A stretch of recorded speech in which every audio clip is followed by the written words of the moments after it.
Give, and it shall be given unto you. You see, we have to learn to give of our lives first. We have to give to that master, the master of ocean and earth and sky.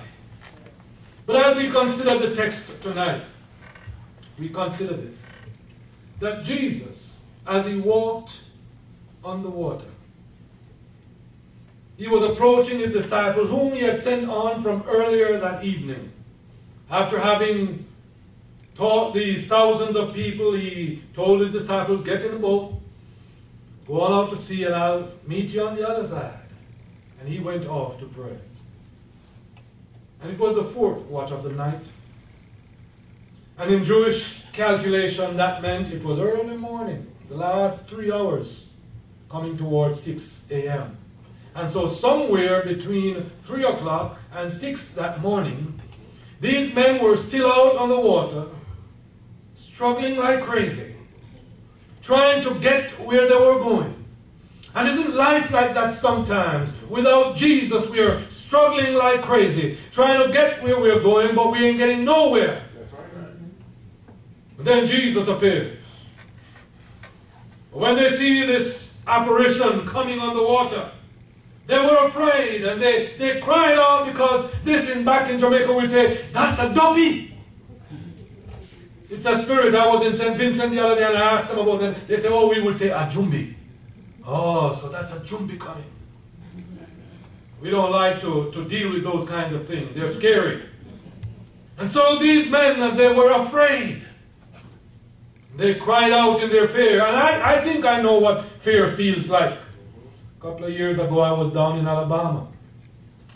And I developed a habit with a friend to walk early in the mornings.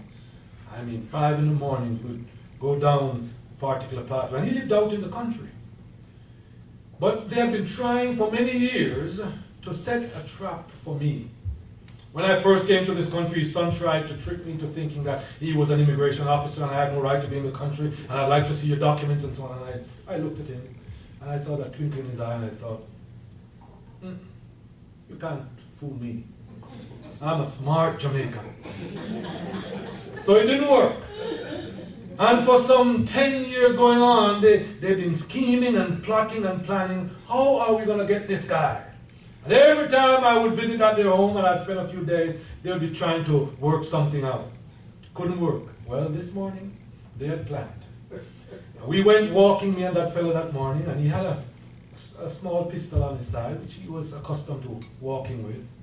And we went down the pathway, and you know, the evening before, he had actually gone down there, made some prints to look like a bear down nearby the creek.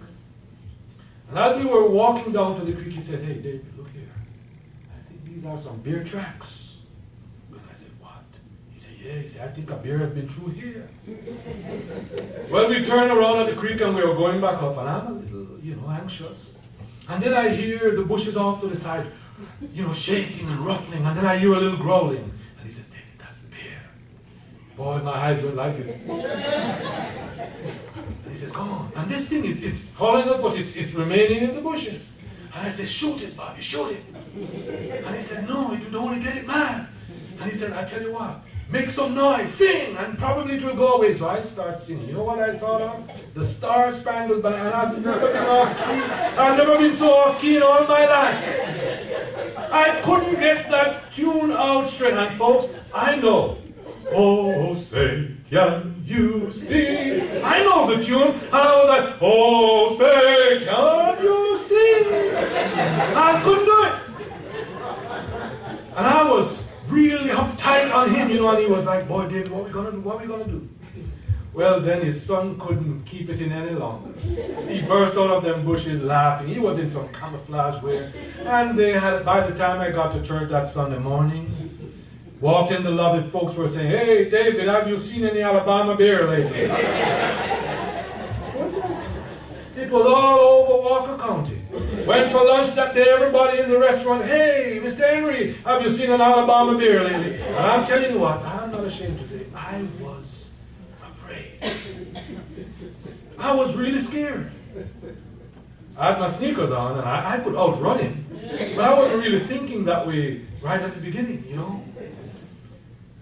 But It is not a nice feeling to be afraid.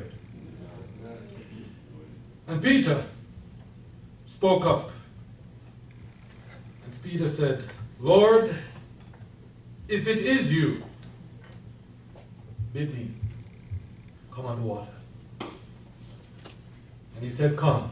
Peter stepped out and he started walking. For a while he was doing good. He had his eyes focused on Jesus. He believed in the man he was supposed to, and he was doing what seemed to be the impossible. Oh, I remember Paul saying, I can do all things through Christ who gives me strength. But when we deviate, when we look away, when we lose our faith, when we begin to look at the material things instead of looking through the eyes of faith, Peter began to sink. And isn't that how life is sometimes? Oh, that ship in the midst of the sea, it was tossed with the waves. The winds were contrary. And life is like that sometimes. Because of his doubt, he began to sink. Oh, I'm reminded of Moses. Moses, who had been taken or rushed out of Egypt because of the crime of murder that he had committed. God had him out there in the wilderness, some 40 years, when God got ready for him. Moses wasn't ready. He felt he wasn't ready. And he started making all kinds of excuses. But you see, he was forgetting that it was not about him, but it was about God. Sometimes we get up in the morning and we are thinking all about us. And what I've got to do today. And I spend 23 hours trying to accomplish what I must for me. And so often we forget, even sometimes we forget to pray. Sometimes we forget to say, if the Lord's will, I will be able.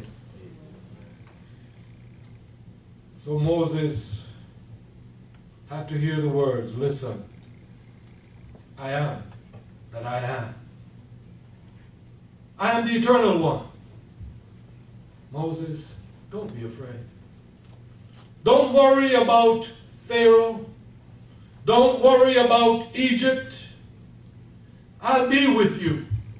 I am sending you on a mission, and you need to go. But oh boy, it took a little while to convince him to truly trust in what God was saying. Oh, Jesus says, if any man will come after me, let him deny himself. This is a lesson that we must learn. It is a lesson that some of us have still not yet truly learned. If any man will come, Jesus says, let him deny himself. But oftentimes, we put self first. That's not what Jesus requires. It's not what he requires at all. You see, Peter wanted some proof. But Peter, didn't you see earlier that day that Jesus had done a miracle? Don't you understand that Jesus is the Son of God, and you have been walking by his side and you have seen the things that he can do? Why are you questioning him? Oh, sometimes when we are faced with life's challenges, we might find ourselves questioning God. We find ourselves wondering if, because the burdens seem to be so hard to bear. But we've got to trust God.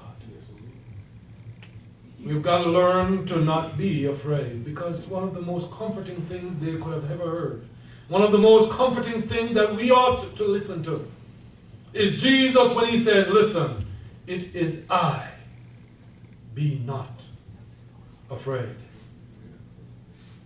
Or when he was going back to glory, and he was sending his disciples out on the mission, he said, look, I will be with you always. You might not see me physically, but I will be with you.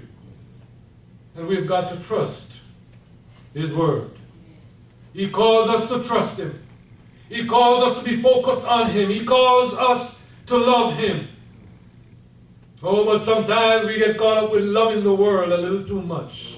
And we forget to love Him the way we should. Oh, He warns us through the inspired words of John in 1 John chapter 2, 15 through 17. He says, love not the world, neither the things that are in the world. But sometimes we get caught in that trap. There are many distractions, we know.